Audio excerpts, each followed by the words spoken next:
नमस्कार, मौलिक शक्ति न्यूज में आपका स्वागत है और मैं हूं आपके साथ साइमा। तेलंगाना सरकार ने राज्य में ओबीसी समुदाय के लोगों को 42% आरक्षण देने का ऐलान किया है। इसको लेकर तेलंगाना के मुख्यमंत्री रेवंत रेड्डी ने बताया है कि प्रदेश में नौकरी, शिक्षा, रोजगार और राजनीतिक प्रतिनिधित्व के लिए ओबीसी जनसंख्या को 42% आरक्षण दिया जाएगा। कांग्रेस के पूर्व अध्यक्ष राहुल गांधी ने तेलंगाना सरकार के इस फैसले की जमकर तारीफ की है। उन्होंने इसे क्रांतिकारी कदम भी बताया है। दरअसल तेलंगाना सरकार ने राज्य में ओबीसी समुदाय के लोगों को 42% आरक्षण देने का ऐलान किया। इसको लेकर तेलंगाना के मुख्यमंत्री रेवंत रेड्डी ने साफ तौर पर बताया है कि ओबीसी जनसंख्या को 42% आरक्षण दिया जाएगा, जिसके बाद ही ये चर्चा का विषय बन गया है और राहुल गांधी ने तेलंगाना सीएम रेवंत रेड्डी की जमकर सराहना की है, उनकी तारीफ की है। दरअसल राहुल गांधी ने इस कदम को क्रांतिकारी कदम बताया। उन्होंने आगे ये भी कहा है कि सामाजिक न्याय की दिशा में ये वाकई एक क्रांतिकारी कदम है, जिसके जरिए राज्य में आरक्षण पर से 50% की दीवार भी गिरा दी गई है। कांग्रेस नेता के मुताबिक जातिगत सर्वेक्षण के डेटा से हर समुदाय के सामाजिक और आर्थिक हालात का विश्लेषण कर ऐसी नीतियां बनाई जाएंगी जिनसे सबकी बेहतरी सुनिश्चित हो। राहुल गांधी ने यह भी कहा है कि तेलंगाना सरकार ने इसके लिए एक विशेष समूह भी बनाया है। मैं लगातार कह रहा हूं कि एक्सरे यानी जातिगत जनगणना से ही पिछड़े और वंचित समुदायों को उनका उचित हक मिल सकता है। राहुल गांधी आगे कहते हैं कि तेलंगाना ने रास्ता दिखा दिया है, यही पूरे देश की जरूरत है। भारत में जाति जनगणना होकर रहेगी, हम करवा कर रहेंगे। वहीं दूसरी तरफ कर्नाटक में भी मुस्लिमों को आरक्षण देने की बात एक बार फिर जोर पकड़ रही है। दरअसल कर्नाटक सरकार ने विधानसभा में एक महत्वपूर्ण विधेयक पेश किया, जिसके तहत सार्वजनिक ठेकों में मुस्लिम समुदाय के लिए 4% आरक्षण की व्यवस्था की गई है। कानून और संसदीय कार्य मंत्री एच.के. पाटिल के द्वारा कर्नाटक सार्वजनिक खरीद में पारदर्शिता संशोधन विधेयक 2025 पेश किया गया, जिसके बाद बवाल हो गया। दरअसल शुक्रवार को ही कैबिनेट ने कर्नाटक सार्वजनिक खरीद में पारदर्शिता यानी KTPP अधिनियम में संशोधन को मंजूरी दी थी।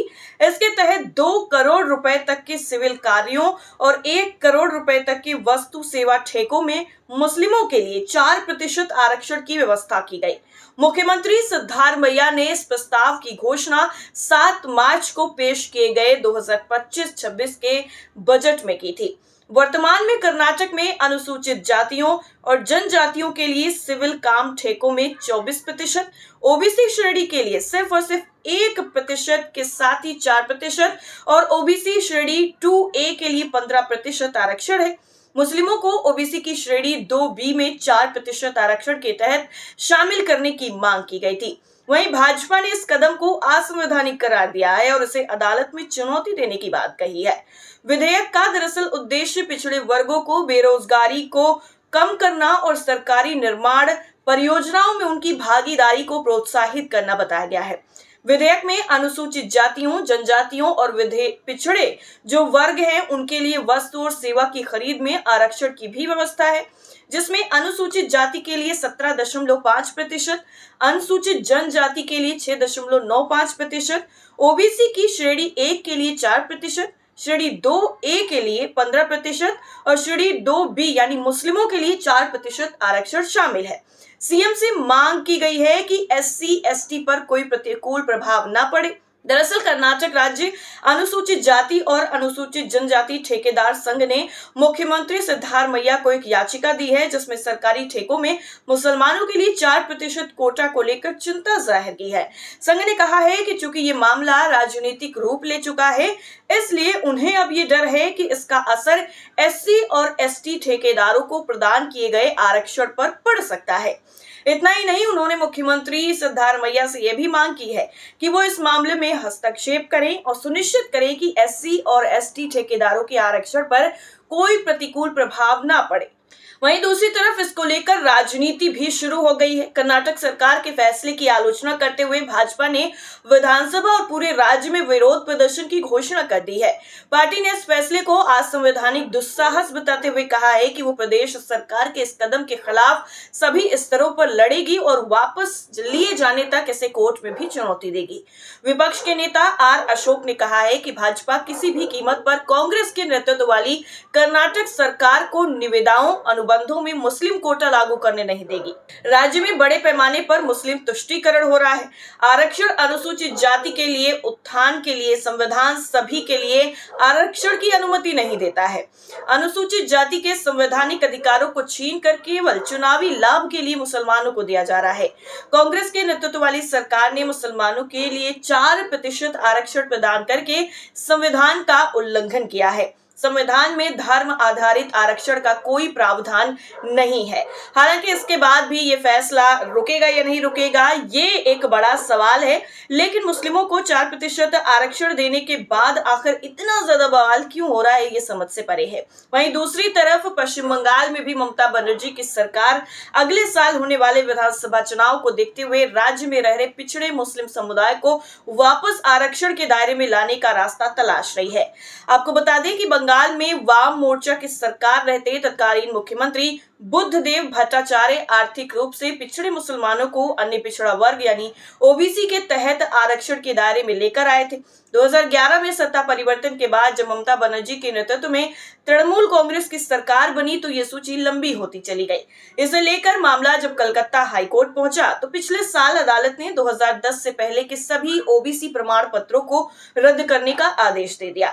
हाईकोर्ट ने अपने फैसले में कहा कि सूची में नाम शामिल करते वक्त निर्धारित मानदंडों का पालन नहीं किया गया है। इस आदेश को पश्चिम बंगाल सरकार ने सुप्रीम कोर्ट में चुनौती दी है और इसी बीच में बंगाल सरकार ने ओबीसी को लेकर नए सिरे से समीक्षा भी शुरू कर दी है। इस बाबत सभी जिलाधिकारियों को निर्देश दिया गया है कि 62 जातियों और 113 उपजातियों की समीक्षा करें। इसे बेंचमार्क सर्वे नाम दिया गया है।